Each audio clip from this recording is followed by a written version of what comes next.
let's take a look at graphing relationships and look at some common linear and curvilinear patterns that you may encounter in social research. The relationship we looked at in the mean comparison analysis, the relationship between GDP per capita and political rights and freedoms, is a direct relationship, a relationship that runs in a positive direction. Sometimes you hear direct and positive. They're synonymous terms when you talk about relationships. An increase in the independent variable per capita GDP is associated with an increase in the dependent variable political rights and freedoms.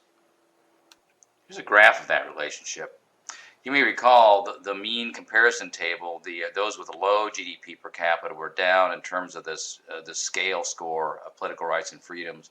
We're down in the high fours. I think it was 4.8 or similar. And as we went across values of the independent, the rights and freedoms index increased to 10.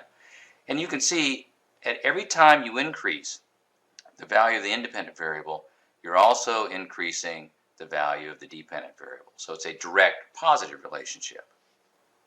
The earlier relationship between age and support for same-sex marriage is an inverse relationship, a relationship that runs in a negative direction. So inverse and negative are synonymous in this context.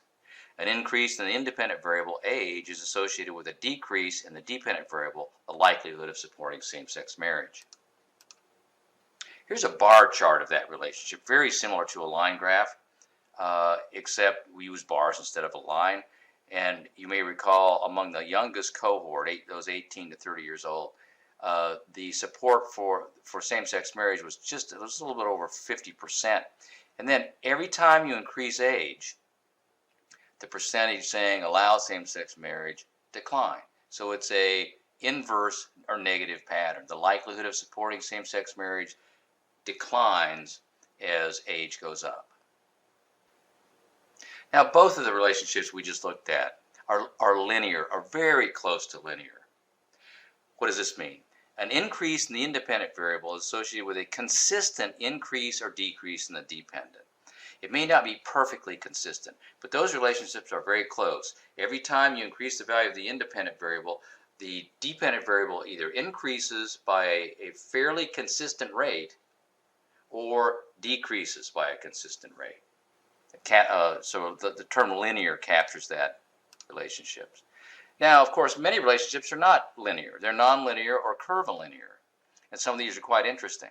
The relationship between the independent variable and the dependent variable depends on which interval or range of the independent variable is being examined. So let's look at a couple of common patterns here.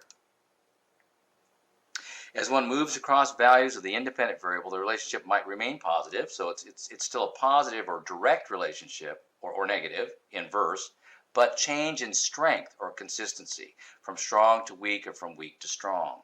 So you may be looking at what essentially is a direct relationship or positive relationship, and you may be looking at a relationship that is essentially a negative or inverse, but you can see changes in the strength of the relationship across values of the independent.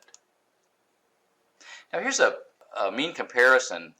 This is an analysis of the relationship between age, independent variable, and a scale that measures social disconnectedness. And you can see in the margin of the table, it describes what this variable involves. You know, people who social disconnectedness with people who don't socialize with neighbors or friends or family, who are, as the name implies, become disconnected from a social milieu. And this essentially is positive. As age goes up, disconnectedness does increase, but notice how rapidly it increases between the two youngest age cohorts. Then it increases at a milder rate between the second and third cohort, and then when you get out to beyond the third, it's a very mild, still positive relationship between age and disconnectedness, but now it's a much milder gradient than at the earlier among the earlier or younger cohorts. Or as one moves across values of the independent variable, the relationship may change direction. Now these are really interesting when you discover these. Usually you're not expecting to find them, and when you do, they invite explanation on their own. The relationship may change direction from positive to negative, or from negative to positive. Now here's a crosstab. This is presidential vote choice in 2012 by income quintile. A quintile is a fifth. So respondents, voters down here in quintile 1 are the poorest or lowest income 1/5 of the population.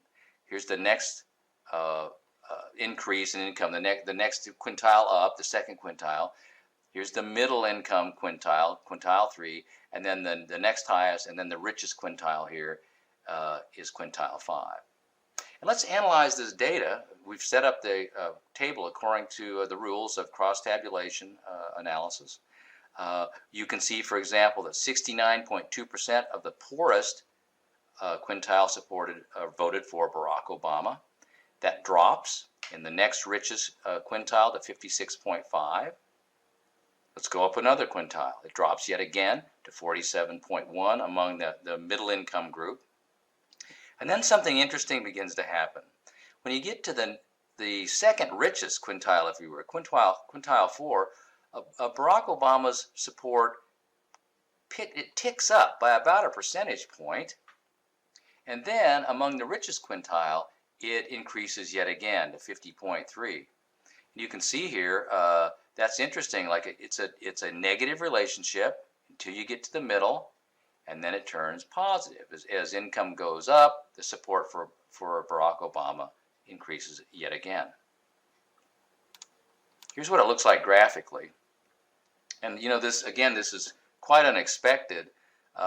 You may think of some plausible explanations for why it is. Why does it look this way? Why is it that the traditional relationship between income and vote for the Democrat follows tradition here as you move down until you get to the third quintile, and then things stall out and support for the Democratic candidate Obama increases again?